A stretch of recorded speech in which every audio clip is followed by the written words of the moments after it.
The late afternoon sun cast long shadows across the overgrown lawn as Sarah Miller pulled her dusty sedan into the driveway. The house, a two-story Victorian with peeling white paint and a sagging porch, stood silhouetted against the fading light. It had been Grandma Rose's home for as long as Sarah could remember, a place filled with the scent of lavender and the sound of ticking clocks. Now it was just a house filled with memories and the heavy silence of absence. A wave of grief, still raw after Rose's recent passing, washed over Sarah. They had been close, sharing a love for art and the stories it held. Rose had been a collector, her house a veritable museum of oddities and treasures. Sarah had inherited it all, a responsibility she wasn't sure she was ready for. She unlocked the creaky front door, pushing it open into a dimly lit foyer. Dust motes danced in the faint light, filtering through the stained glass window above. The air was still and stale, heavy with the scent of old books and dried flowers. It was a familiar smell, yet tonight it felt different, charged with a subtle undercurrent of unease. Sarah shivered, pulling her jacket tighter around her. She told herself it was just the chill of the empty house, the echo of her own loneliness. But deep down, a small, unsettling feeling began to stir within her. The silence of the house pressed in on Sarah as she began to unpack. She decided to start in the living room, a large, cluttered space dominated by a massive stone fireplace and overflowing bookshelves. Sunlight streamed through the tall windows, illuminating dust motes swirling in the air. As she moved a stack of old magazines, she noticed a large, ornate grandfather clock tucked away in a corner. Its dark wood casing was intricately carved, and its brass pendulum hung motionless. Curiosity piqued. Sarah opened the clock's glass door. The pendulum swung to life with a soft, rhythmic tick. She wound the clock, and it began to chime the hour, the sound echoing through the empty house. But as the day wore on, Sarah noticed something odd. The clock's ticking became erratic, sometimes speeding up, sometimes slowing down, as if it had a mind of its own. She checked the mechanism, but everything seemed to be in order. Later that evening, as Sarah sat reading on the sofa, a faint sound reached her ears. It was a soft, almost imperceptible whisper, seemingly coming from the direction of the clock. She looked up, straining to hear, but the sound was gone. She dismissed it as her imagination, the product of a long and tiring day. But as she drifted off to sleep, she heard it again, clearer this time, a low, murmuring sound like someone speaking just below the threshold of hearing.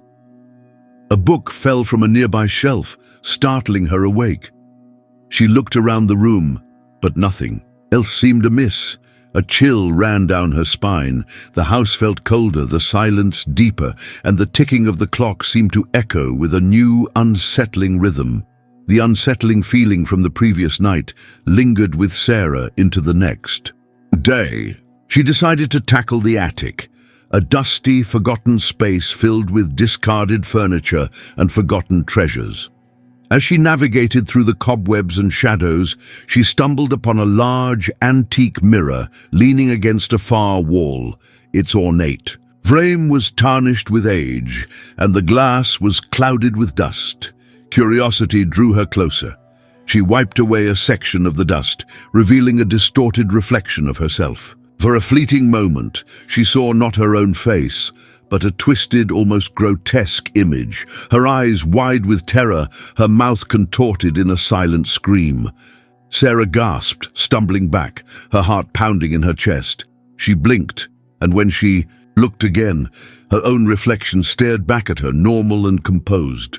She attributed it to a trick of the light, a momentary illusion caused by the dust and the uneven surface of the old mirror. That night, however, the whispers returned, stronger and more distinct than before. They seemed to emanate not just from the clock, but from all around her, weaving through the silence of the house. As she lay in bed, she focused on the whispers, trying to decipher their meaning.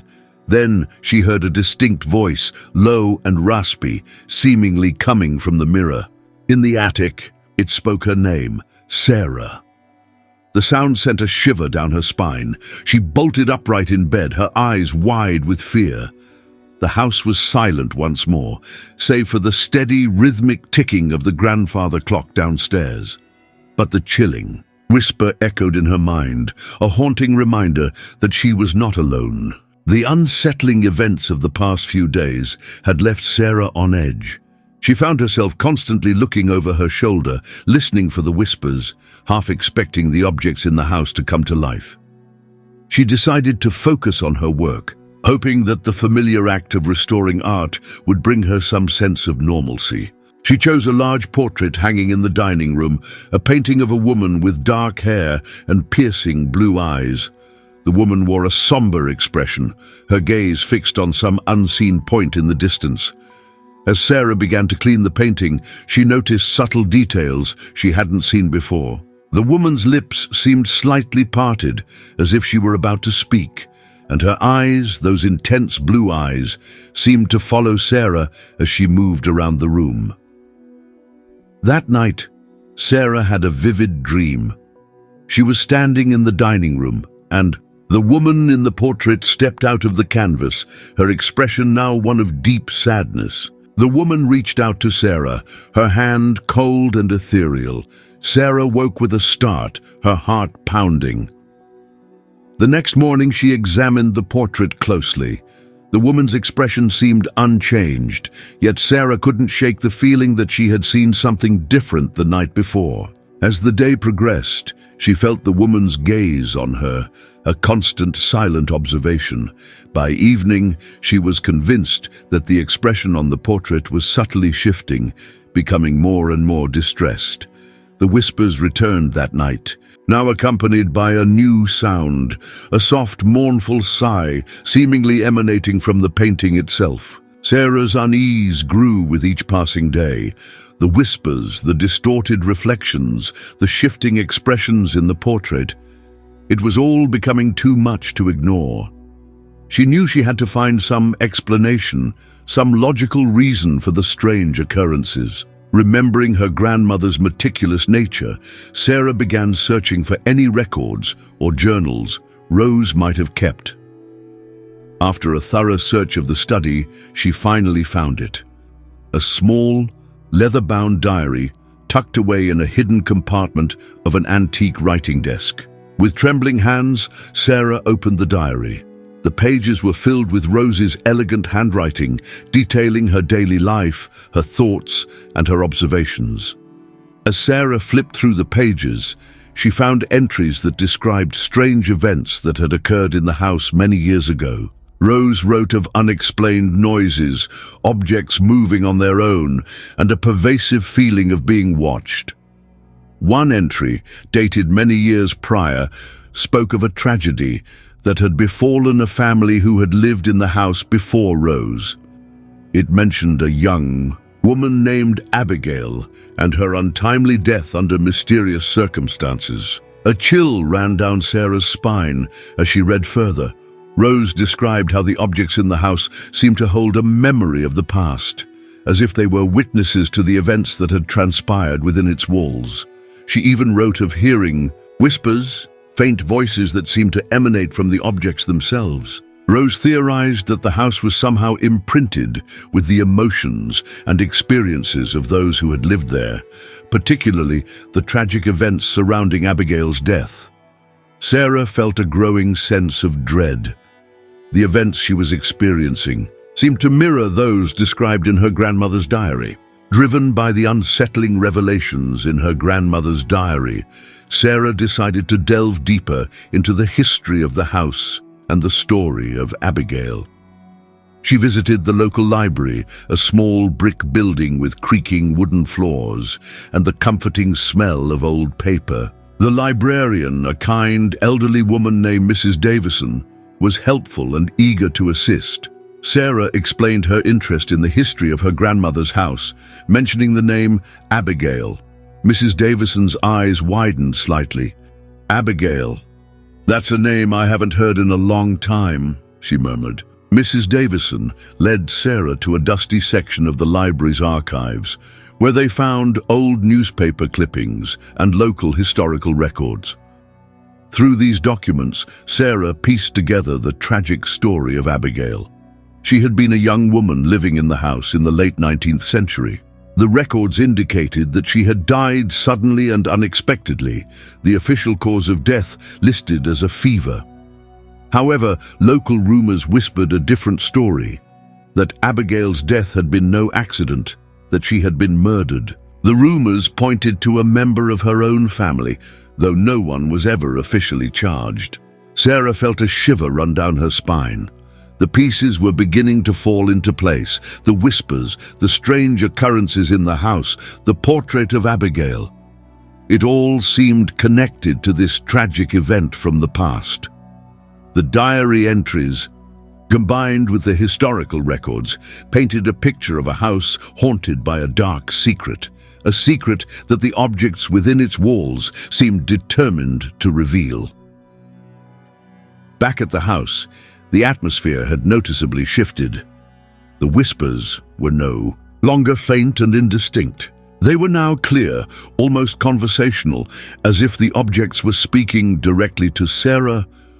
The grandfather clock in the living room muttered fragmented phrases, words like betrayal, secret, and hidden. The mirror in the attic no longer showed just distorted reflections.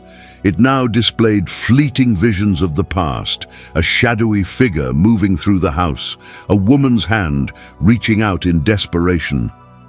The portrait of Abigail in the dining room became the most unsettling of all. Her eyes seemed to follow Sarah's every move, and her expression shifted constantly, from sorrow to anger to a chilling sense of accusation. One evening, as Sarah sat at the dining room table, she heard a distinct voice coming from the portrait. It was Abigail's voice, low and mournful, saying, "He took everything from me." Sarah froze, her blood running cold. She stared at the portrait, her heart pounding in her chest. Abigail's eyes seemed to bore into her soul. The activity intensified throughout the night. The whispers grew louder, the visions in the mirror became more vivid, and Abigail's voice echoed through the house, repeating the same haunting phrase. "He took everything from me." Sarah felt trapped, surrounded by the voices of the past, the objects of the house acting as conduits for a long-buried tragedy.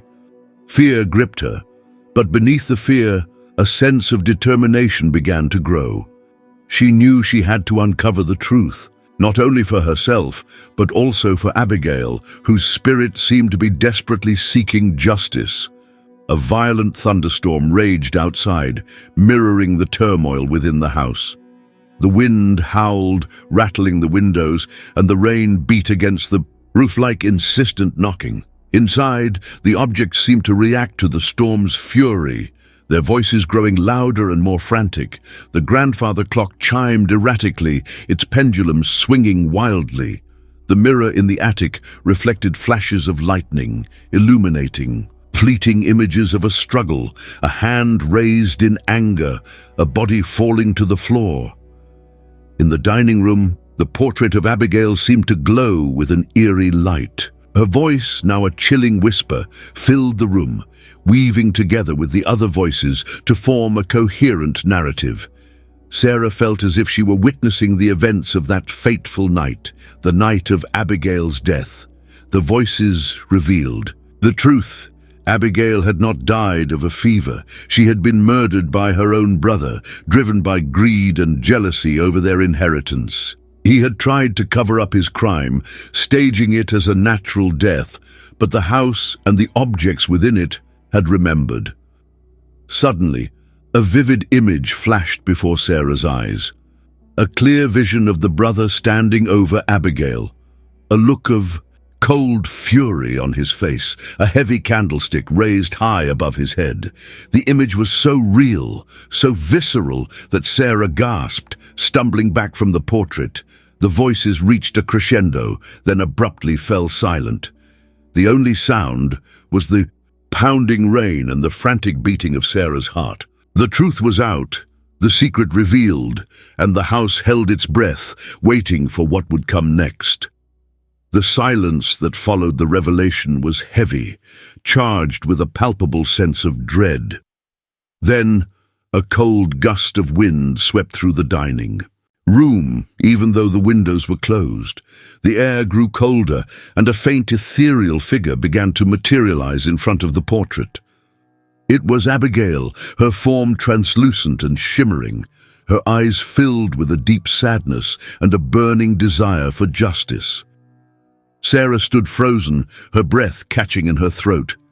Fear battled with a strange sense of empathy. She could feel Abigail's pain, her anger, her longing for peace. Abigail's spectral gaze fixed on Sarah, and her voice, now a soft, mournful whisper, echoed through the room. "He betrayed me," she said, her voice filled with sorrow. "He took my life, my future, everything." Sarah, finding her voice, spoke softly, "I know, Abigail. I know what he did." Abigail's spectral form flickered, her expression shifting from sadness to a chilling anger. "He must pay," she whispered, her voice now laced with a chilling intensity. "He must be punished."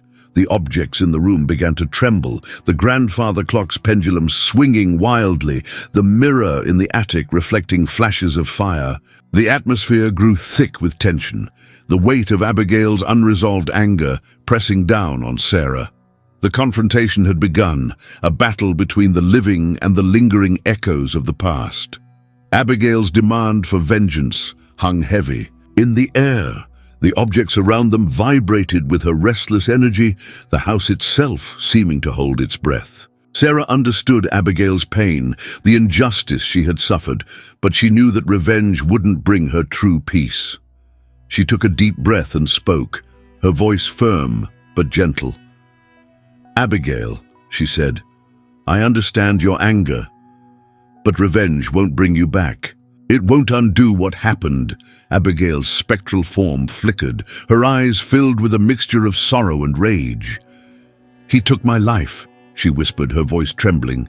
"He deserves to suffer." Sarah stepped closer, her heart aching for the lost woman. "I know," she said, "but there's another way. We can bring him to justice. We can reveal the truth and let the world know what he did." A moment of silence hung in the air, broken only by the distant rumble of thunder. Abigail's form shimmered, her expression softening slightly. Sarah continued, "I found your story, Abigail. I know what happened. I can tell the authorities. I can make sure he's held accountable even after all this time." Abigail's gaze met Sarah's, a flicker of understanding passing between them. The tension in the room began to dissipate, the objects settling back into stillness. Finally, Abigail whispered, her voice barely audible, "The truth. Yes, the truth." A faint smile touched her lips, a smile of peace, not vengeance. Sarah had made her choice, a choice for justice, not revenge, a choice that would finally set Abigail's spirit free. The next morning, the storm had passed, leaving behind a clear, crisp autumn day. Sarah, armed with the information from her grandmother's diary and the visions she had witnessed, contacted the local authorities. Initially skeptical, the police officers listened to Sarah's story with growing interest as she presented the historical records and described the details of Abigail's death, details that had been long forgotten. The discovery of a hidden compartment in the house containing a small blood-stained candlestick corroborated Sarah's account. The investigation that followed unearthed long-buried secrets and confirmed the long-held local rumors. The descendants of Abigail's brother, now elderly and frail, were confronted with the evidence. The weight of the past, the guilt that had been passed down through generations, finally came to light. The local community, shocked by the revelation of such a dark secret from their history, grappled with the truth.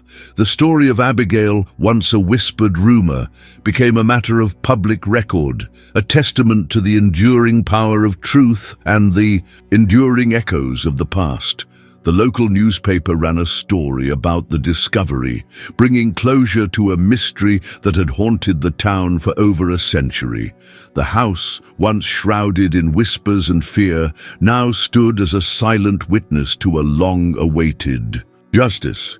With the truth finally revealed and Abigail's spirit at peace, a sense of tranquility settled over the house. The whispers were gone, the distorted reflections vanished, and the portrait of Abigail no longer held a mournful gaze. It simply depicted a young woman from a bygone era, her story finally told. Sarah felt a weight lift from her shoulders, a sense of closure not only for Abigail but also for herself. The grief over her grandmother's passing began to ease, replaced by a sense of connection to her family's history. Sarah decided to stay in the house. She began the process of restoring it, carefully preserving its historical character while making it her own. The dust was cleared, the furniture polished, and the rooms filled with light. The grandfather clock, now functioning perfectly, ticked steadily in the living room, a comforting rhythm rather than a source of unease. The mirror in the attic reflected Sarah's own image, clear and undistorted. The house, once a vessel of fear and secrets, became a home, a place of peace and remembrance. As Sarah stood in the dining room, looking at Abigail's portrait, she felt a sense of gratitude. The talking objects, the whispers from the past, had led her to the truth, to justice, and ultimately to a new beginning. The house was no longer haunted. It was home. And Sarah, the inheritor of its history, was finally ready to embrace her future within its walls.